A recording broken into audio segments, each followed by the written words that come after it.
will once again demonstrate the power of our country's unique friendship. This is indeed a unique friendship. It's been many years, and I think it's only gotten stronger, and we will make sure that it stays that way. We're going to have a great trade agreement. One way or the other, we're going to end up with a very good trade agreement for both countries, and we're working on that as we speak. Donald Trump has hailed Sir Keir Starmer as a tough negotiator in crunch White House talks over Ukraine and trade as the pair met for their first face-to-face meeting in the Oval Office. Starmer arrived in Washington, D.C. with a major job on his hands, preventing the US from abandoning Ukraine and stopping Trump from slapping tariffs on the UK.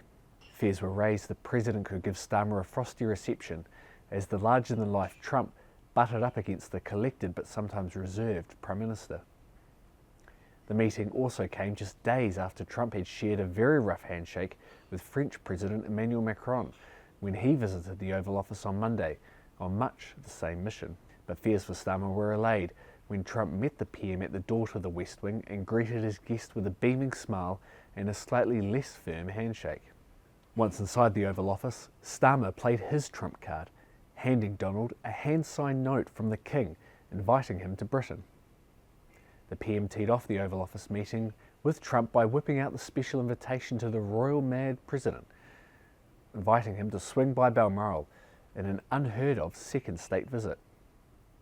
A delighted President Trump immediately accepted the invitation, hailing both Starmer and the King as special and beautiful. This is a letter from His Majesty the King. It's an invitation for a second state visit.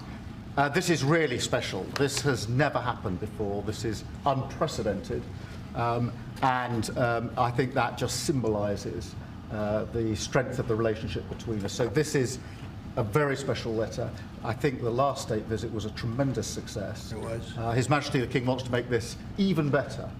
The President still got a bit of a ribbing into Starmer, despite the lovin'. You know, the British have been incredible soldiers, incredible military, and they can take care of themselves. But if they need help, I'll always be with the British, okay? I'll always be with them. But we've also always been there backing each other up between our two countries. That is why this is the greatest alliance for prosperity and security I think the world has ever seen. Whenever necessary, we've absolutely backed each other up, and that's at the core. Could you take on Russia by yourselves? Well, Trump also made comments about Starmer's wife Victoria when he began to talk about his relationship with Keir. A couple of times, and I'm very impressed with him. I'm very impressed with his wife, I must say. She's a beautiful, great woman. And I said you're very lucky. He's very lucky. And The Sun's political editor Harry Cole was inside the Oval Office for the historic meeting and got questions to Don, asking the President about Brexit and Labour's attempts to get a closer relationship with the EU. He's worried about Britain potentially undoing some of the benefits of Brexit by seeking a closer tie with the EU, who you said was set up to screw No, I don't worry about that. States. I thought, frankly, what they did was the right thing at the time, and I think that'll probably prove out over the centuries. You have a long time to go, but I think I predicted that was going to happen, and it did happen, and it'll work itself out. I think it's already worked itself out. Yeah. Some of Trump's strongest allies, like Elon Musk, have slammed Sir Keir Starmer over the past few months, but Trump said he and Starmer got on well. A major win for the Prime Minister as he looks to get the best deal for Britain and be a bridge between Europe and America. Moses, what's your common ground with Sir Keir Starmer? Because you're both from different political backgrounds. It's true. I think I can say this because we've known each other now really for a little while. This is not our first meeting, as you know. He loves his country, and so do I. That's our common theme. He loves his country, and I love our country. And we also have two countries that have gotten along for the longest period of time, right? Yeah. Number one ally on each side. And we have good, France and Australia, we have a lot of good ones. But we've had a long time relationship, a long time, hundreds of years. And we like each other, frankly, and we like each other's country, and we love our country. And I think that's our common thread. Okay? Maybe Trump's closest ally, his Vice President, J.D. Vance, did create one awkward moment when he was asked about his comments in Munich about freedom in Britain, and Sir Keir was forced to correct him.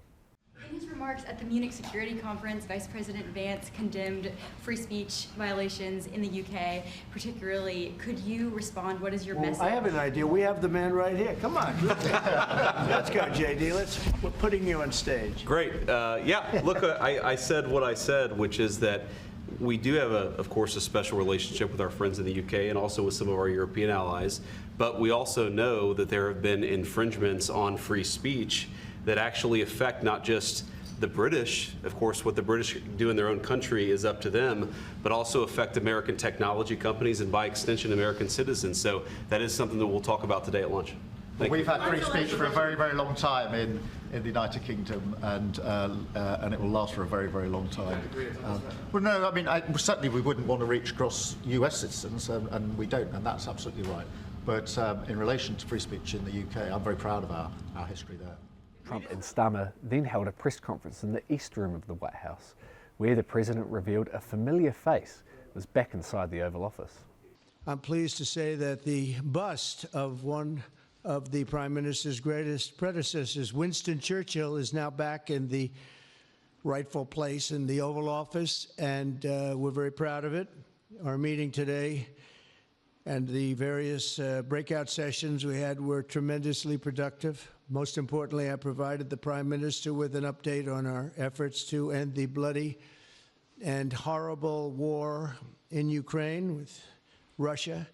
And Trump, who has prided himself on being a dealmaker and negotiator, also said during the press conference that Sir Keir Starmer was tough during their lunch meeting just hours before.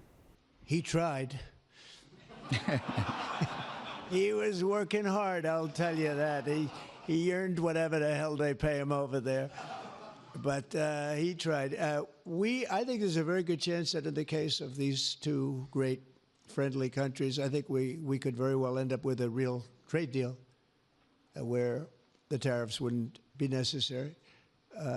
We'll see. But he earned whatever they pay him. He earned today. He was working hard at lunch, and I'm very receptive to it. I think in all fairness, in all seriousness, I think we have a very good chance at arriving at a very good deal. Sir Keir would have flown home a happy man after his White House meeting with Donald Trump. He got a vintage performance from the president, didn't seem to step on any landmines, and had Trump gushing with the letter from King Charles. I think we'll have two deals. I think we'll have a deal on ending the war, and I think we're going to end up with a great trade deal with you. And it's an honor to be with you, and I want to thank everybody very much. Thank you very much. Thank you. The stakes could not be higher, with Ukraine's future up for grabs and the possibility of tariffs that could hammer the UK economy still set to be ironed out.